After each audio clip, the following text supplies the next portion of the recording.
Grow your practice, grow your wealth, grow your impact. Find out how to spend less time in the dental chair and more time on the things you love. Welcome back to the Dental Wealth Podcast. Glad to have you. This week, what I want to do is I literally just want to take a few minutes and talk about accounting. And don't turn it off already. Don't let me lose you on the word accounting.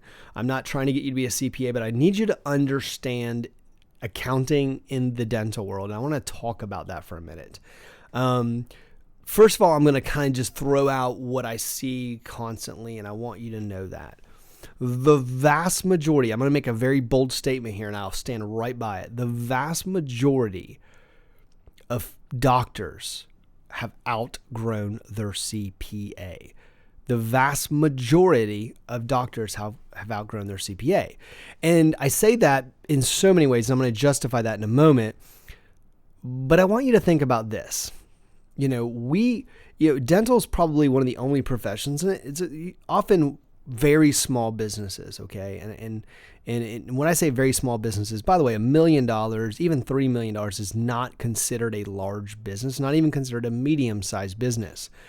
And so what ends up happening is, the accountants that you tend to attract as doctors tend to not be the most sophisticated. By the way, there's some amazing CPAs in the dental world. I'm not beating up on all CPAs or anything like that. I want you to, and by the way, most of the great CPAs will stand right by me and say the exact same thing. Because what ends up happening is that a lot of the great CPAs are at some of the larger firms. And what ends up happening is people say, well, I'm a dental CPA. I'm a dental CPA, so you should work with me because I understand dentistry. Guys, that's just marketing.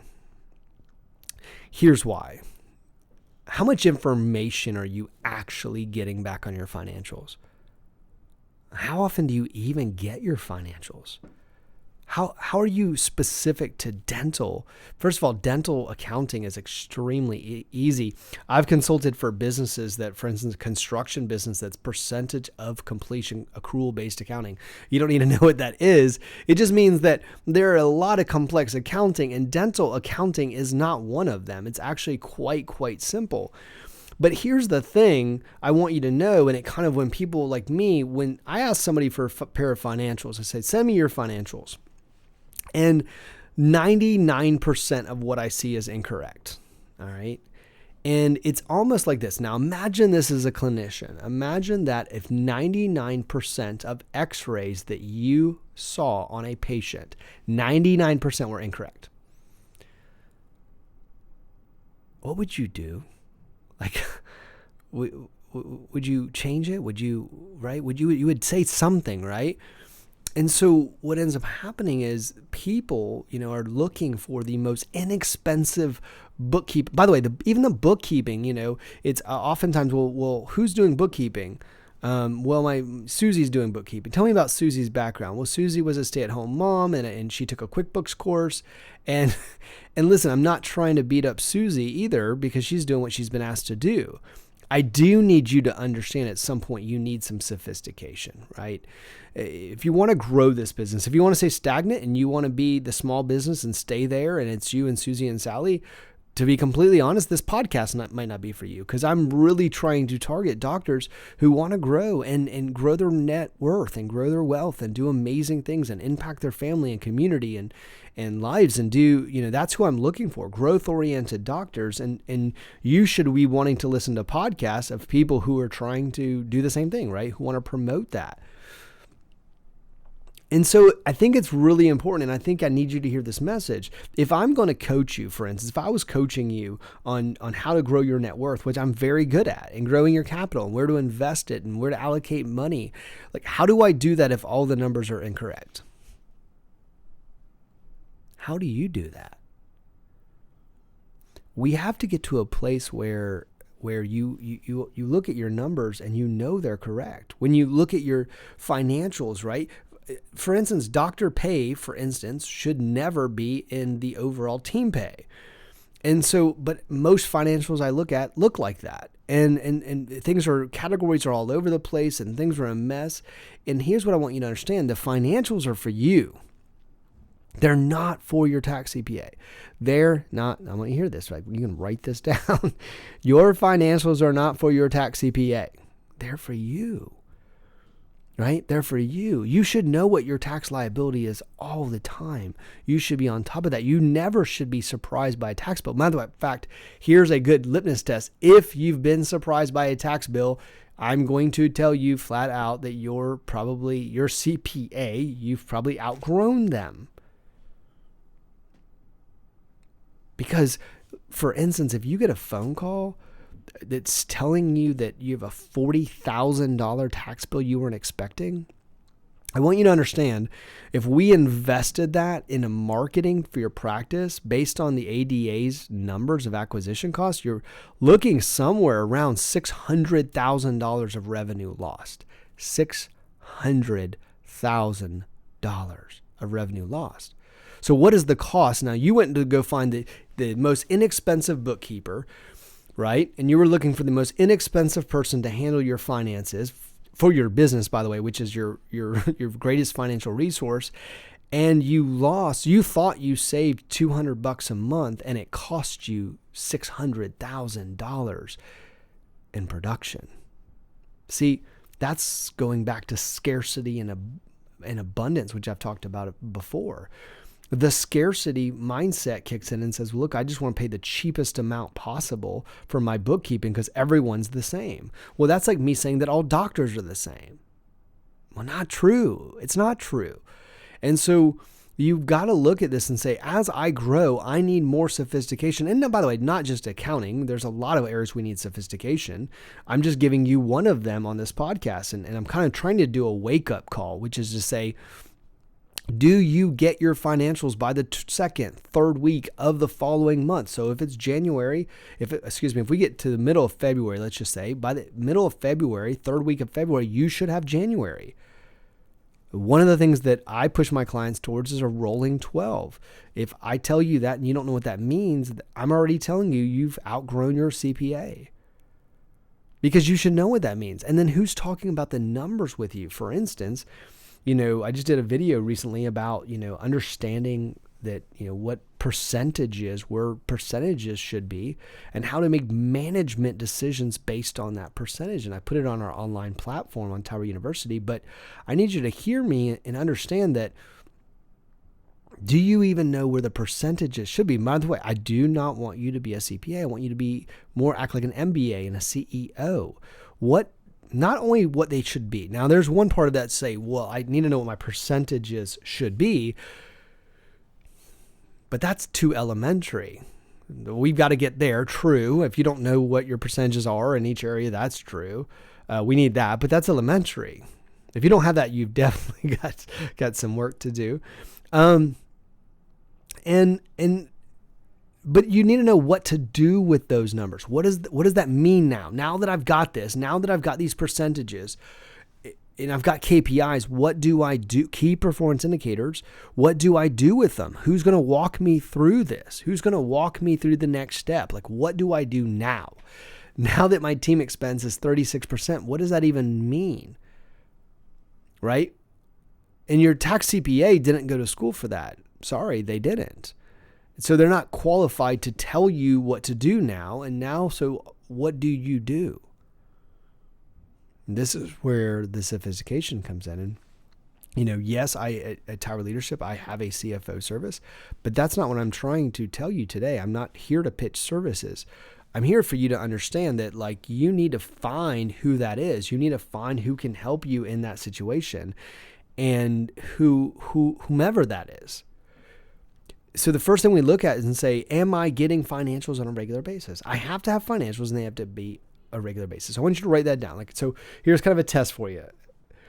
Am I getting financials on a regular basis? So write that out. Check mark, yes or no. And that means I get them every, by the way, should be every month by the third week of every month. Great. Is the information in that correct? Very important. By the way, oftentimes it's not. Am I getting advice on what to do with my financials? Because I know what happens with a lot of financials. You get them, you look at them, and by the way, I've been doing this for a long time. You open the financials, you look at them, and you go, well, if there was a problem, I'm sure my CPA would have said something, and you close your book and you put them away. Tell me I'm wrong. See, I know I'm not. I've been doing this for a long time. And so you don't even know what they mean. And so someone's got to be getting on the phone with you once a month and coaching you through that process. What does that mean? If you're going to grow your net worth and your wealth and really understanding, you got to understand capital and where to put capital and how to manipulate capital and how to move capital. And if you don't even know where the capital is, then how do you do that? You can't just operate a business off a checkbook.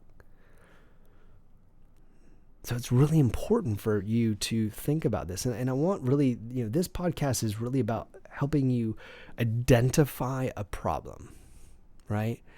And I want you to look at this as not right or wrong. So here's what I want you to do. I don't want you to listen to this podcast and go, my accountant stinks. Like, that's not what I want. Most people, I believe I'm an idealist and an optimist, and I believe most people are good people trying to do good work. Okay, so I'm not beating up on anybody, but I am saying this: there's levels of sophistication. So, for instance, let's just talk about a financial advisor. You come out of dental school, okay, and you've got 2 credit cards; they're maxed out. You have no money. And a bunch of student loans. How many financial advisors in the marketplace could help you?